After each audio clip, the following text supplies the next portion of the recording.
Hello everyone, welcome back to Vaira vlogs in Kannada. ಎಲ್ಲ ಹೇಗಿದ್ದೀರಾ? I hope ನೀವೆಲ್ಲ ತುಂಬ ಚೆನ್ನಾಗಿದ್ದೀರಾ ಅಂತ ಅಂದ್ಕೊಂಡಿದ್ದೀನಿ. ನಾನು ಸಹಿತ ತುಂಬಾ ಚೆನ್ನಾಗಿದ್ದೀನಿ. ಯಶಸ್ ಪಟ್ಲ ಅವರನ್ನು ಮದುವೆಯಾಗಿ ಇತ್ತೀಚೆಗೆ ತಾಯಿಯಾಗಿರುವ ನಟಿ ಅದಿತಿ ಪ್ರಭುದೇವ್ ಅವರು ಇಂದು ಸಿನಿಮಾಗಳ ಜೊತೆಗೆ ರಿಯಾಲಿಟಿ ಶೋ ಜಡ್ಜ್ ಕೂಡ ಆಗಿದ್ದಾರೆ. ಇತ್ತೀಚೆಗೆ ರ್ಯಾಪಿಡ್ ರಶ್ಮಿ ಯೂಟ್ಯೂಬ್ ಚಾನಲ್ಗೆ ನೀಡಿದ ಸಂದರ್ಶನದಲ್ಲಿ ಅವರು ಆರ್ಥಿಕ ವಿಷಯದ ಬಗ್ಗೆ ಮಾತನಾಡಿದ್ದಾರೆ. ಗ್ರ್ಯಾಂಡ್ ಆಗಿ ಮದುವೆ ಆದರೆ ಯಾಕೆ ಇಷ್ಟು ಖರ್ಚು ಮಾಡಿ ಮದುವೆ ಆದ್ರಿ, ಯಾಕೆ ಇಷ್ಟು ದುಬಾರಿ ಕಾರ್ ತಗೊಂಡ್ರಿ, ಬೇರೆಯವರಿಗೆ ಸಹಾಯ ಮಾಡ್ಬೋದಿತ್ತಲ್ವಾ ಅಂತ ಪ್ರಶ್ನೆ ಮಾಡ್ತಾರೆ. ದುಡ್ಡಿದ್ದವರು ಸಹಾಯ ಮಾಡ್ತಾರೆ, ಇದರ ಜೊತೆಗೆ ಅವರ ಬದುಕು ಬದುಕ್ತಾರೆ ಎಂದು ಅದಿತಿ ಪ್ರಭುದೇವ್ ಅವರು ಹೇಳಿದ್ದಾರೆ.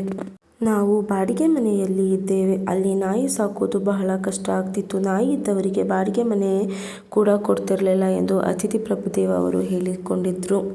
ನಾನು ದಾವಣಗೆರೆಯಲ್ಲಿ ಇಂಜಿನಿಯರಿಂಗ್ ಓದುವಾಗ ಸೋಪ್ ಮಾರುತ್ತಿದ್ದೆ, ಕಂಠದಾನ ಮಾಡುತ್ತಿದ್ದೆ, ನನ್ನ ಖರ್ಚಿಗೆ ನಾನು ಸಂಪಾದನೆ ಮಾಡ್ತಿದ್ದೆ ಎಂದು ಅದಿತಿ ಪ್ರಭುದೇವ್ ಅವರು ಸ್ವತಃ ಹೇಳಿಕೊಂಡಿದ್ರು. ನಾನು ಬೆಂಗಳೂರಿಗೆ ಬಂದಮೇಲೆ 4-5 ವರ್ಷ ಆದಮೇಲೆ ನನ್ನದೇ ಆದ ಮನೆ ಮಾಡಿಕೊಂಡೆ. ನನ್ನ ಜೀವನ ಆರಾಮಾಗಿ ಇರಲಿಲ್ಲ. ಅದೃಷ್ಟದಿಂದ ಈ ಬದುಕು ಸಿಕ್ಕಿಲ್ಲ. ನಾನು ಕಷ್ಟಪಟ್ಟಿದ್ದೇನೆ ಎಂದು ಅದಿತಿ ಪ್ರಭುದೇವ್ ಅವರು ಹೇಳಿದರು.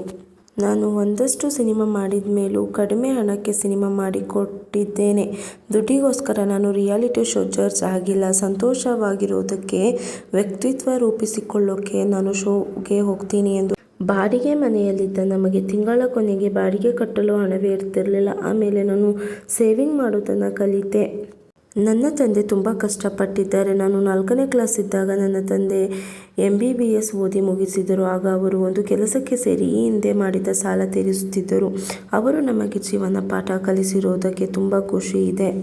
ಒಂದು ರೋಗಿ ಕೊಟ್ಟ ಹಣ ಇದ್ದರೂ ಅದನ್ನು ಇನ್ನೋರ್ವ ರೋಗಿಗೆ ಔಷಧಿ ತಗೊಳ್ಳೋಕೆ ಕೊಡ್ತಿದ್ರು. ಇದನ್ನು ತಪ್ಪು ಅಂತ ಹೇಳೋಕೆ ಆಗಲಿಲ್ಲ. ಹೀಗಾಗಿ ನನ್ನ ತಂದೆ ಹಣ ಮಾಡಲಿಲ್ಲ ಎಂದು ಅದಿತಿ ಪ್ರಭುದೇವ್ ಅವರು ಹೇಳಿಕೊಂಡಿದ್ದಾರೆ.